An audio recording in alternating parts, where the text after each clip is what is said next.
السلام علیکم ورحمۃ اللہ وبرکاتہ۔ بسم اللہ الرحمن الرحیم۔ شروع اللہ تبارک و تعالی کے بابرکت نام سے جو بڑا مہربان اور نہایت رحم کرنے والا ہے۔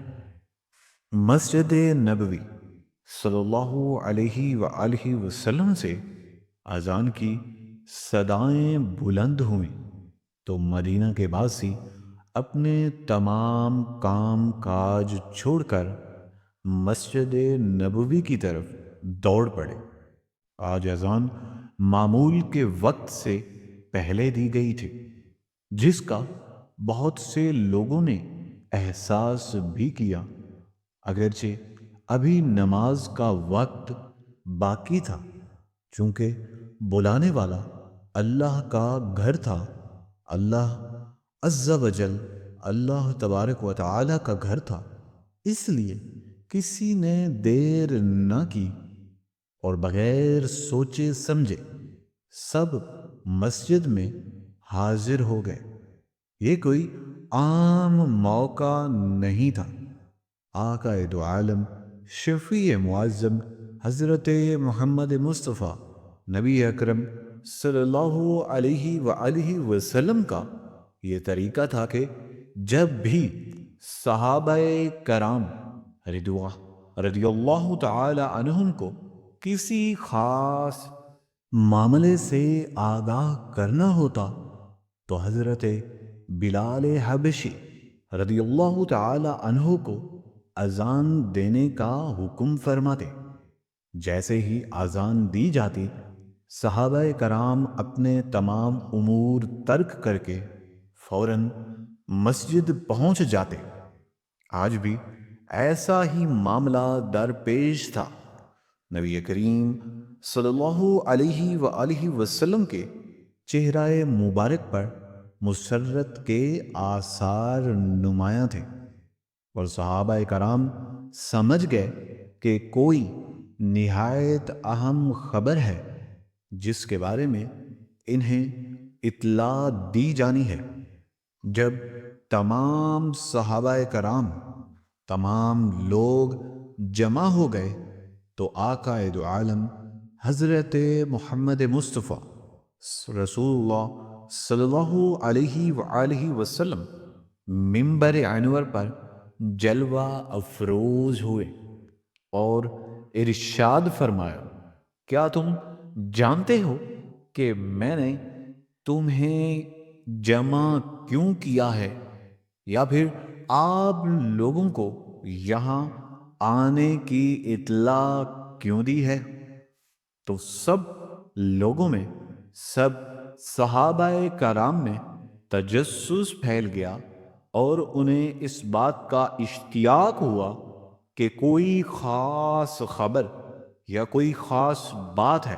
صحابہ نے ایک زبان جواب دیا، اللہ عز و جل اور اس کے رسول صلی اللہ علیہ وآلہ وسلم ہی بہتر اور خوب جانتے ہیں۔ یہ سن کر سب کا تجسس مزید بڑھ گیا۔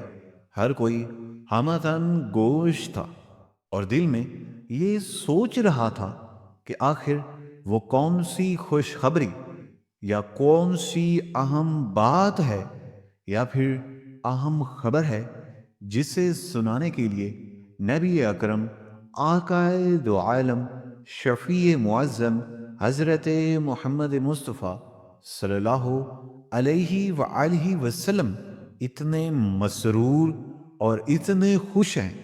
آقا دو عالم حضرت محمد مصطفیٰ رسول اکرم صلی اللہ علیہ وآلہ وسلم نے فرمایا، میں نے تمہیں اس لیے جمع کیا ہے کہ تیمم داری جو پہلے ایک عیسائی نوجوان تھا، اللہ تبارک و تعالی نے، اللہ عز و جل نے اس پر اپنی رحمت فرمائی اور وہ دائرہ اسلام میں داخل ہو گیا، اسلام کی روشنی سے منور ہو گیا۔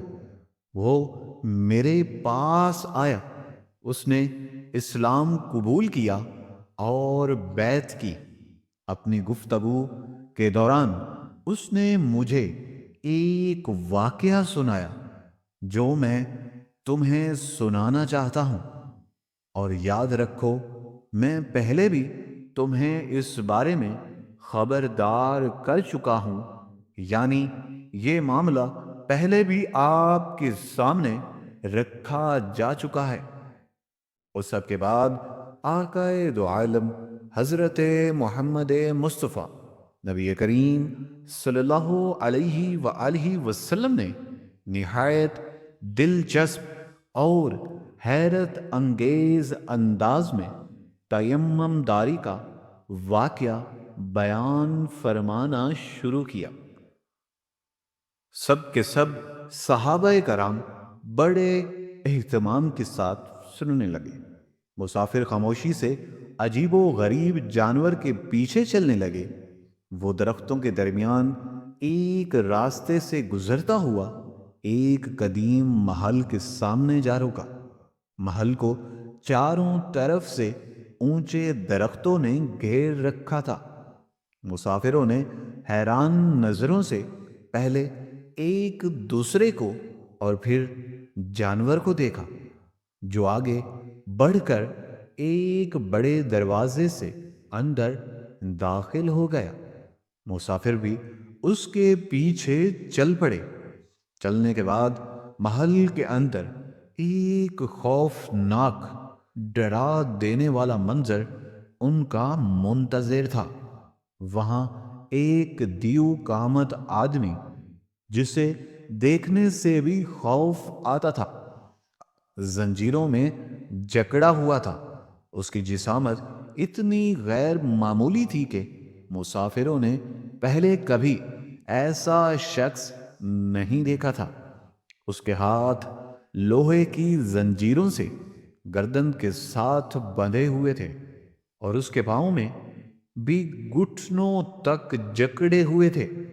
جیسے ہی اس کی نظر مسافروں پر پڑی، اس نے ایک زوردار جھٹکا دیا، گویا زنجیروں سے آزاد ہونے کی مکمل کوشش کر رہا تھا، مگر مضبوط زنجیروں نے اسے قابو میں رکھا ہوا تھا اور وہ آزاد نہیں ہو سکتا تھا۔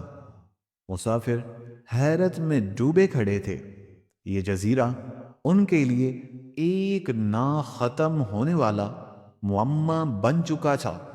ان کو سمجھ نہیں آ رہی تھی کہ وہ اس وقت کون سی اور کیسی جگہ پر موجود ہیں، جہاں ہر موڑ انہیں ایک نئی، چونکا دینے اور پریشان کرنے والی حقیقت کا سامنا کرنا پڑ رہا تھا۔